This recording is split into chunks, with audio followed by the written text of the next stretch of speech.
with commitment comes your willpower. This is also internal to you. When I'm talking about your internal powers, apart from neuron, apart from G-SAD and G-DAS, commitment is an internal power that is there inherent in yourself. We have seen those 5 steps. Apart from commitment, we have willpower. Now, who has got the willpower? Who needs willpower? The person who needs to shift themselves.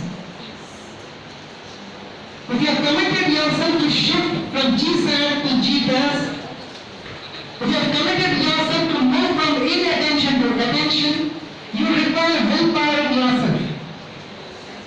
So this willpower is a 3-step process. Begin what you have started with. You have seen many students keeping the things, half the things they do it, they leave it, and then they go to another task.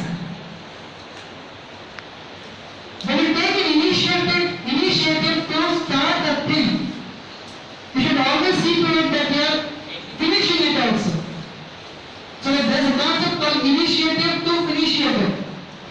You start the work, but then finish it also.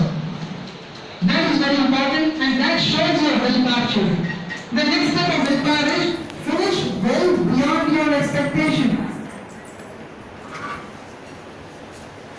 Whatever your expectation is, imagine my expectation is to come first in class, 5th in class, and you have come 4th in class. That is beyond your expectations. That is always good. Something more than that. And the third one is, do a little more than you think you can do. That means, if you have committed yourself today that I will study only for 1 hour, when you go back to your home, study for 1 hour, 10 minutes.